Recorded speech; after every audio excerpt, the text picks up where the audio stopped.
നമസ്കാരം. IPL season ഇപ്പോൾ പുരോഗമിച്ചുകൊണ്ടിരിക്കുകയാണ്. IPLന്റെ 17ാം സീസണാണ് ഇപ്പോൾ ഗംഭീരമായി തന്നെ മുന്നോട്ട് പോകുന്നതെന്ന് പറയണം. ഈ സീസണിലെ ഗംഭീര ബാറ്റിംഗ് പ്രകടനം നടത്തുന്ന ഒരാളാണ് ഋതുരാജ് ഗെയ്ക്വാദ് എന്ന് പറഞ്ഞേ മതിയാകൂ. CSKയുടെ നായക സ്ഥാനം ലഭിച്ചതിന് ശേഷം ഋതുരാജിന് എന്തെങ്കിലും മാറ്റം ഉണ്ടാകുമോ എന്നെല്ലാവരും സംശയിച്ചുവെങ്കിലും എല്ലാവർക്കും വളരെയധികം സന്തോഷം നൽകുന്ന വാർത്തകൾ തന്നെയാണ് ഓരോ ദിവസവും ഋതുരാജ് ബാറ്റിംഗിൽ എത്തിക്കഴിഞ്ഞാൽ ലഭിക്കുന്നത്.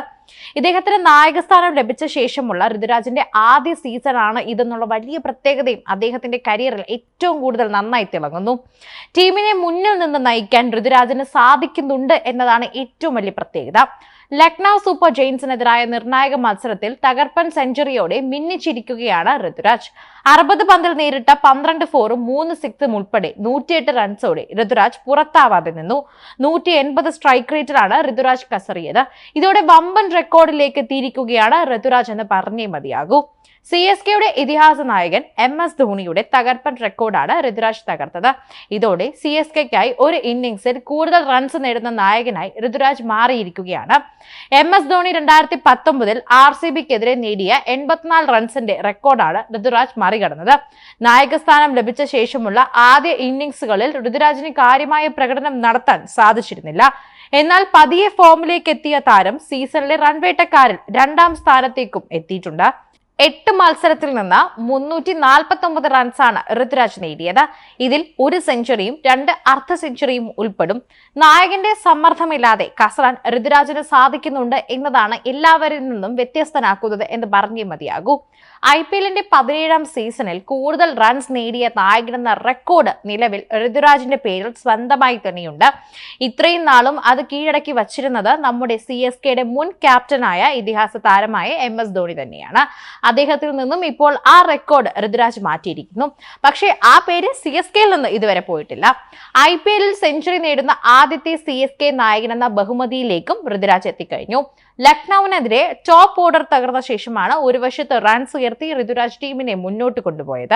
സ്വന്തം കാണികൾക്ക് മുന്നിൽ എന്നെന്നും ഓർത്തിരിക്കാൻ സാധിക്കുന്ന പ്രകടനമാണ് കഴിഞ്ഞ ദിവസം ഋതുരാജ് ആ സ്റ്റേഡിയത്തിൽ കാഴ്ചവെച്ചത്. ലക്നൌവിനെതിരെ MS ധോണി ഒരു പന്താണ് നേരിട്ടത്. 20ാം ഓവറിൽ അവസാന പന്തായിരുന്നു ഇത്.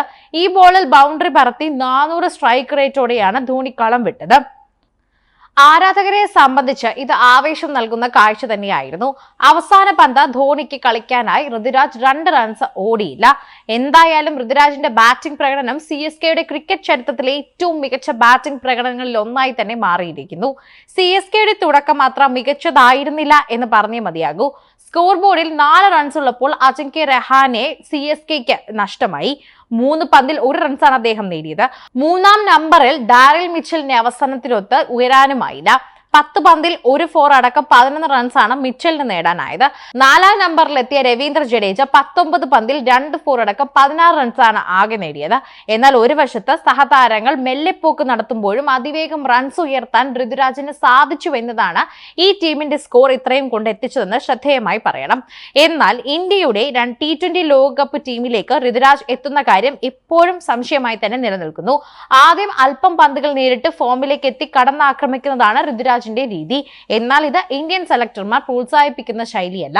അതുകൊണ്ട് തന്നെ ഋതുരാജ് ഗെയ്ക്വാദ് ഇന്ത്യയുടെ T20 ലോകകപ്പ് ടീമിലേക്ക് എത്താൻ സാധ്യത വളരെ കുറവാണെന്നും പറയണം. ഓപ്പണിംഗ് റോളിൽ യശസ്വി ജയ്സ്വാൾ, ശുഭ്മൻ ഗിൽ, ഇഷാൻ കിഷൻ എന്നിവരെല്ലാം ഉള്ളപ്പോൾ ഇവരെല്ലാം മറികടന്ന് ഋതുരാജിനെ പരിഗണിക്കാൻ യാതൊരു സാധ്യതയുമില്ലെന്നുള്ളതാണ് വസ്തുത.